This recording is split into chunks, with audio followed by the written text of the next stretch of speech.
Google just pulled its new AI image generator for Google Earth after barely 48 hours online. We will look at what went wrong and why they shut it down. Welcome to 5-Minute AI News for Saturday, August 1st, 2026.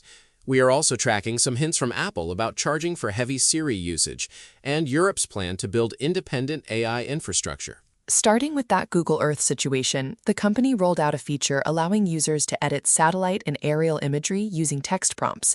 It was powered by their Nano Banana 2 image model, meant to superimpose AI-generated elements over real 3D maps. But users immediately began generating highly realistic fake satellite images of the real world.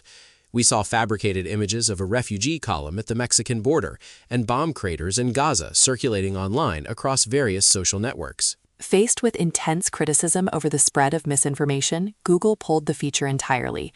Depending on the report, it lasted only 1 or 2 days before being shut down. It really highlights the ongoing tension tech companies face. Deploying generative AI features on a trusted, authoritative platform like Google Earth carries serious risks when the output can be easily mistaken for objective reality. The speed of the retraction suggests Google recognized that risk very quickly once the tool was in the wild. It is a clear example of how difficult it is to prevent the creation of convincing fakes at scale. Speaking of tech giants navigating new AI realities, Apple might be looking to monetize its heaviest AI users. During their Q3 2026 earnings call, CEO Tim Cook suggested that power users of Apple Intelligence could eventually need to pay for additional compute. Cook outlined a scenario where usage limits for the upcoming Siri AI upgrades could be expanded through Apple's existing iCloud Plus subscription tiers. This indicates a shift from offering AI as a purely free device feature to developing it into a recurring revenue stream. The underlying pressure here seems to be infrastructure and memory costs. Apple reported $11.1 billion in inventory, which is nearly double from last September. As those memory costs threaten future price increases, charging power users helps offset the expense of running complex models on the back end. It will be interesting to see where they set the threshold for free usage. Meanwhile, the European Union is making a concerted state-backed push to build its own sovereign AI infrastructure. The European Commission just launched a tender to construct up to 7 AI gigafactories across the continent. The goal is to close the computing gap with competitors in the US and China, a gap that has been widening over the past 2 years. To do this, the EU is pooling a substantial amount of combined public and private funding, with estimates reaching up to 30 billion euros for the initiative. While that is a notable investment for the region, it still highlights the scale of the global compute race. For context, major US tech companies are estimated to be spending around $600 billion on computing infrastructure this year alone. Building 7 gigafactories will certainly boost Europe's domestic capabilities, but catching up to that level of private US spending remains a steep climb.